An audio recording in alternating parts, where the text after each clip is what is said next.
Hi guys, இப்ப நம்ம எப்படி ஓரியோ கேக் செய்யலாம் பார்க்கலாமா? அதுக்கு ஃபர்ஸ்ட் 2 ஓரியோ பிஸ்கெட் இருக்கணும், அப்புறம் ஒரு டெய்ரி மில்க் இருக்கணும், பவுடர் சுகர் அண்ட் மில்க் இருக்கணும், அப்புறம் பேக்கிங் சோடா. இதெல்லாம் வச்சு நம்ம எப்படி ஓரியோ கேக் செய்யலாம் பார்க்கலாமா? இப்போ நம்ம பிஸ்கெட்ல இருக்கிற கிரீமை தனித்தனியா எடுத்து வச்சிடலாம். இந்த மாதிரி 2 பாக்கெட்ல இருக்கிற பிஸ்கெட்டையும் பண்ணிட்டோம்னா பவுடர் ரெடி ஆயிரும். இங்க பாருங்க, இந்த மாதிரி தான் பிஸ்கெட் தனியா கிரீம் தனியா ரெண்டுமே பிரிச்சு வச்சுட்டு இந்த பிஸ்கெட்டை வந்து நல்லா தூள் பண்ணி எடுக்கணும்.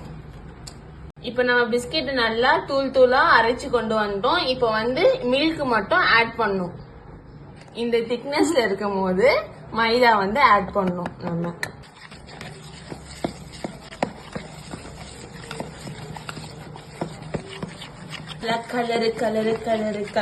கலரி வரணும். நம்ம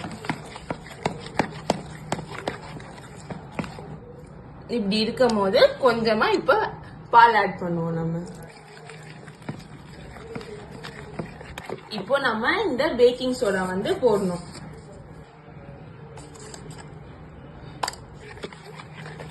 இந்த மாதிரி பேக்கிங் சோடா போட்டோன்னே திரும்பி கலருன்னு கலரி வரணும்.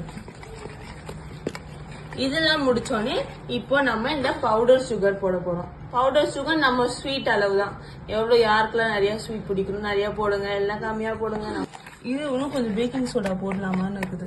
பாருங்க, இந்த மாதிரி வரும்போது நம்ம வந்து இப்போ இன்னும் சுகர் பத்தாதனால நான் இன்னும் கொஞ்சம் ஆட் பண்ணேன். உங்களுக்கும் பத்தலன்னா ஆட் பண்ணுங்க. ஆனா இந்த மாதிரி நிறைய சுகர் சாப்பிடாதீங்க.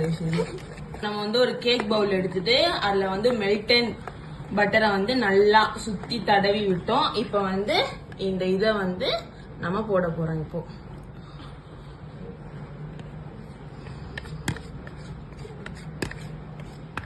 இப்போ நம்ம இந்த ஓரியோ கிரீம் இருக்கு பாத்தீங்களா, இத லைட்டா இந்த மாதிரி, இது நான் சும்மா தான் போடுறேன். உங்களுக்கு தேவைன்னா போடுங்க, இல்ல வந்து போடாதீங்க.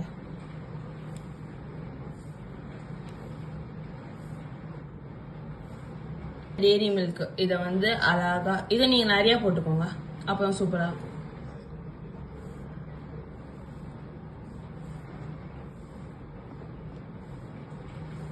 இப்ப நம்ம சாக்லேட் போட்டாச்சு. இப்ப இதை பேக் பண்ணி கொண்டு வந்து பார்க்கலாமா? வாங்க.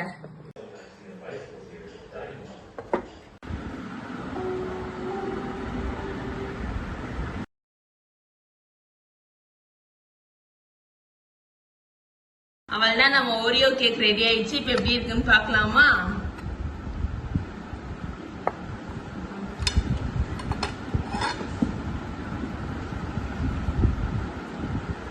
பாருங்க எப்படி இருக்குன்னு. அவ்வளவுதான், வாங்க சாப்பிடலாம்.